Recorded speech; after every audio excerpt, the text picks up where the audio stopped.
There's news throughout the afternoon on the BBC News channel. The next news on BBC One is at 5:30. But now on BBC One, it's time for the news where you are. Have a good afternoon.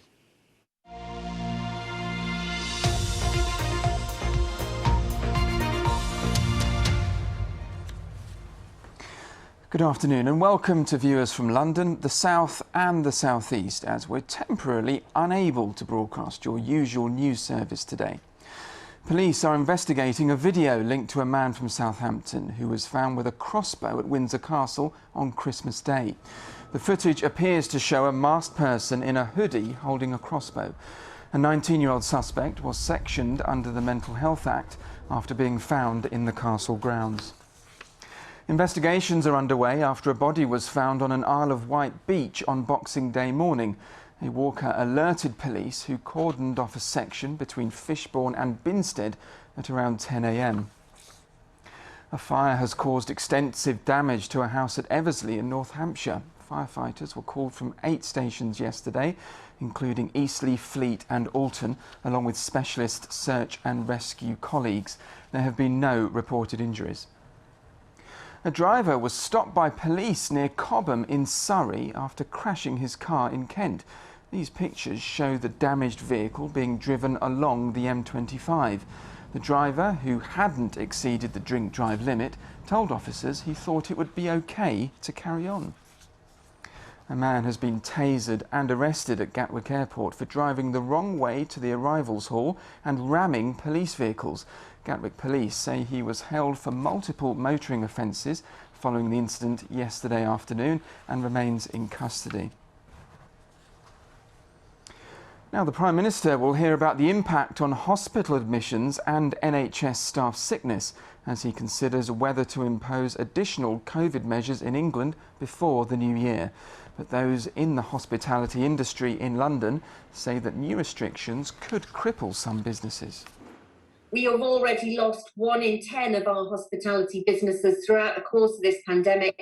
We very much fear that over the course of 2022, we could lose as many again in central London.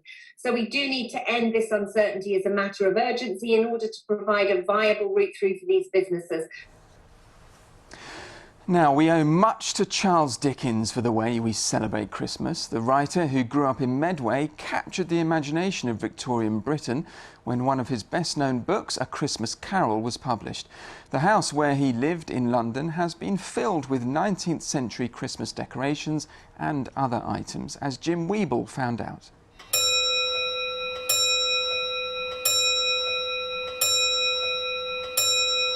It was midnight when the ghost of Jacob Marley visited the soon-to-be reformed character of Scrooge in one of Charles Dickens' most famous novels, A Christmas Carol.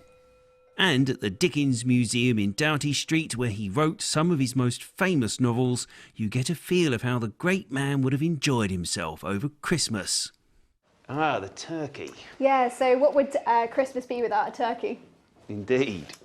This would have been eaten all the way through Christmas. Not a scrap would have been left. We know from a letter that Dickens's publishers actually gifted him a turkey on Christmas Eve, and that it took him and the family all the way into the new year to finish off having the turkey. And he writes how they had it in lots of different dishes, just like we do today.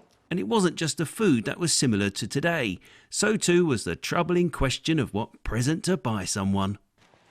Well, a gadget, of course, is always handy. Something like this. One of the first mechanical pencils where you can literally pull down a switch and it brings out the lead. It was given to Dickens by his wife Kate. Perfect for the man who has everything. So this is where the magic would have happened then. Yeah, so this is Dickens's study, and this is the desk and chair that he wrote some of his later works. So if you're wondering how to impress your guests over Christmas with your turkey leftovers, rest assured the Dickens household wrestled with the same conundrum.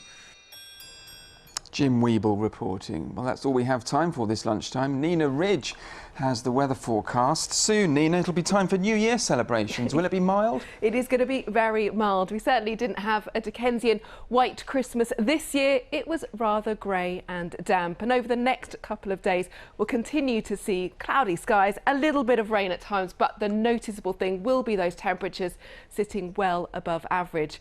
Today we've had some rain. The heaviest of that is pushing to the northeast, but through the afternoon still the risk of some patchy rain scattered around with afternoon temperatures of around 11 or 12 degrees. It will stay pretty overcast. We could see some mist at times, and through this evening another pulse of heavy rain, particularly moving its way along the south coast.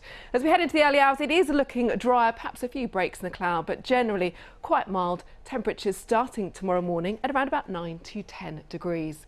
So quite a lot of cloud for tomorrow. I still think there will be a little bit of rain around at times, but generally into the afternoon most places will dry out and we'll see those temperatures picking up to around about 11 to 12 degrees. Again, it is going to be quite a windy, blustery day tomorrow, and we could see those winds through the English Channel gusting to around about 40 to 50 miles an hour at times. But just a little ridge of high pressure is moving through on Tuesday evening, so drier for a time. Then we're expecting some rain first thing on Wednesday morning with these weather fronts, and as we head into Thursday, that's when we get that real pulse of warm air moving up from the southwest, so we can pick up with the outlook at that mild theme, and you now get more weather with Chris Fawkes in your national forecast.